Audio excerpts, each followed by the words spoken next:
Hey everybody, this is Susie Boles. I wish I could be there with you tonight for our book club night. I was looking forward to that, but as you know, I'm at a work conference, so I am soaking up all kind of ideas for the exciting world of e-learning that's going on with not only higher education, but there are some representative groups from different government sectors as well as businesses and nonprofits. So trying to see which of those would be really useful for the unit that I work in. And that definitely had a lot of relevance for why I picked this book to review. So I read Shrum and Levin's Leading 21st Century Schools, Harnessing Technology for Engagement and Achievement. And this book was published in 2015, so it is hot off the presses. And one of the reasons I chose it is that Barb Levin, one of the authors, works at UNCG where I work, so I'm really hoping to interview her after this and get to just not only know her opinion and ideas beyond what's in the printed pages, but also to understand a little bit more about authorship and how she wrote a book like this in collaboration with another professor. And certainly it is well researched. That is one of the questions that we were asked to look at, and they have probably about 8 pages of different citations, academic, non-academic, but from the ones I looked at, all very legitimate and cited APA, a lot of government sources from the U.S. Department of Education, and those citations are peppered throughout the book as I was reading. So what is this book about? It is a work intended to prepare teachers and administrators like principals for embracing technology. So they're very biased from the beginning, and they don't make any bones about that in the preface. There's a pro-technology focus. They don't address the many objections that we're probably all aware of to incorporating technology more into the classroom.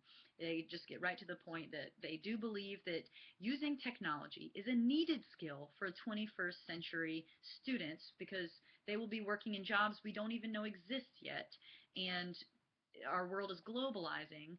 And so really being able to use technology wisely, not just for entertainment, but for self-education and communication and branding and all things like that, it is going to be a useful skill for students. So that's their perspective, where they're coming from. They do give a lot of practical advice for teachers and principals as they start out. They talk about security settings, copyright, differentiating between credible sources online. But the predominant idea is really about being a student yourself of technology, because learning about this world, it really can't be done in a 30-minute class or even in a day-long workshop. It has to be an ongoing process because the internet's always changing and what's available is always changing. And so they make the case that in order to model appropriate use of technology for students, teachers and principals should also do so, and in a public way. Some of the ideas they say are to start a blog where you talk about what's happening with the school or the latest in educational technology, to also make sure the school's website represents what the students are doing and is attractive. I knew that that was important for students, and I guess I can see it's also a key skill for teachers and principals to develop. What I didn't think about is how important that is for the stakeholders of the school. Of course, as a principal, one of the key roles or responsibilities is to be communicating with stakeholders like parents and district board members, and letting them be aware of what's happening with the school. And actually, they're saying that a blog can really help to do that.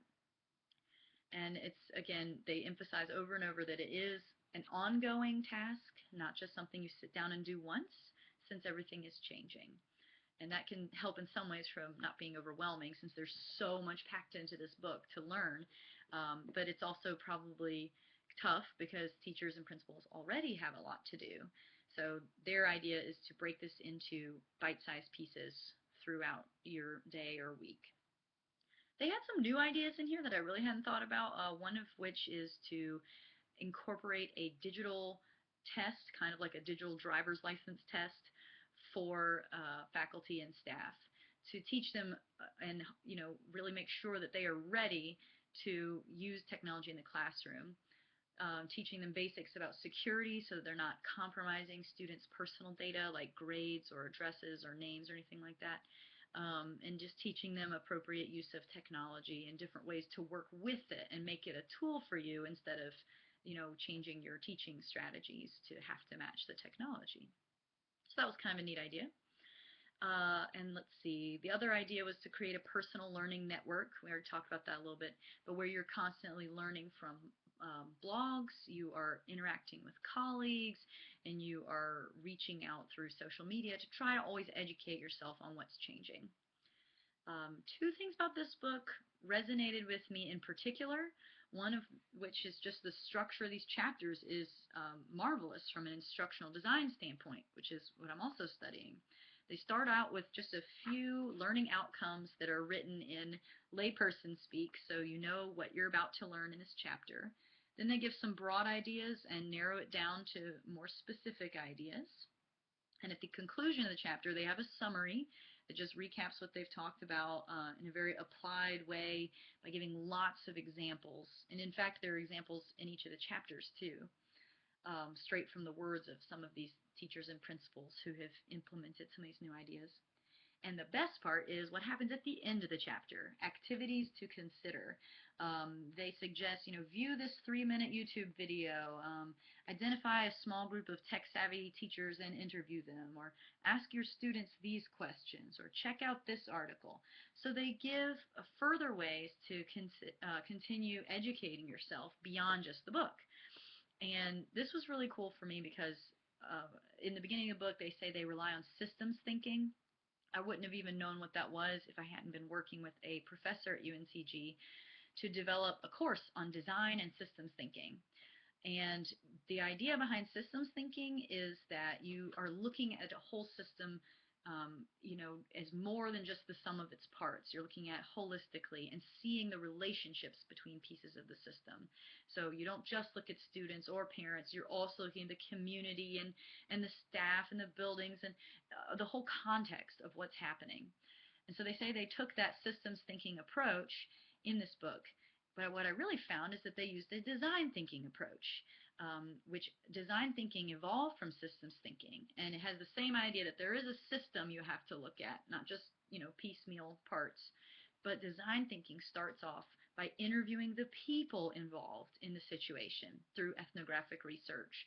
Talk to them and let their comments guide you in understanding what's really at work here. What's the de facto system? So not just looking at the data and the reports, but getting to the heart of the matter by talking to people.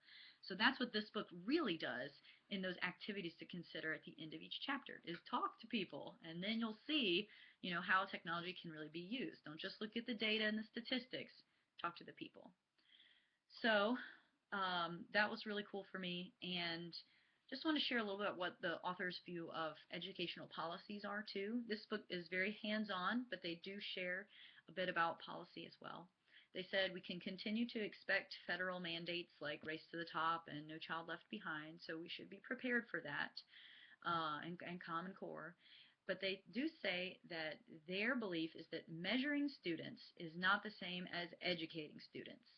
I thought that was very well put, and something we should all keep in mind is that education is more than just assessment, even though there's a very heavy emphasis on it now, because I guess parents and politicians want to see the proof that the students are learning, and they think that can be only found in the numbers, but it is more than that. They also said this great quote, "Not everything that counts can be counted." So I thought that was great, and it really challenges the notion of what current assessment is these days.